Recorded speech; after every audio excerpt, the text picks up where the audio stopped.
So hello guys, আশা করি ভালো আছেন। আমিও ভালো আছি। তো আমি গেতেছি মাকই খেতে, দেখবেন নাকি আমার ভিডিওটা ভালো লাগবো দেখে যান। তো এবার তো মাকড় দাম নাইনকেই, মাকই বেশি জুতো নাইনকে। কিছুদিন ধরে বৃষ্টি হইতেছে, এত মেহনত করার পরে তো মাকই কিছু যদি এরকম ভালো না হয় তাহলে মনটা ভালো লাগে না আর কি। বস্তু ভালো হইলে দেখলেও ভালো লাগে, মনটাও শান্তি লাগে। যত মেহনতি করেন খেত দেখলে ভালো লাগে। এত মেহনত করছি আমি, মেহনত না আমার ফল ভালো আছে। তো আমি খেত দেখার জন্য আইছি।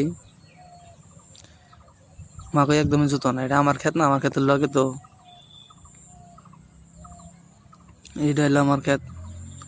ক্ষেত এটা ভালো হয়েছে, কিন্তু কিছুদিন ধরে বৃষ্টি মাকের গাছের গোড়া হয়েছে নরম, বললো বাতাস আইলে মানে পরে যাবো গা।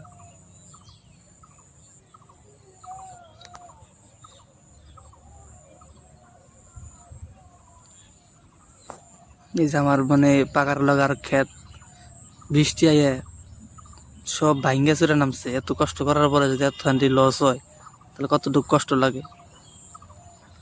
পাকার লগে ক্ষেত, পানি গেছে তো ভাঙ্গে চুরে, মাকই গাছ মেলা হান্ডি ভাঙ্গা গেছে। তো খুবই খারাপ লাগছে।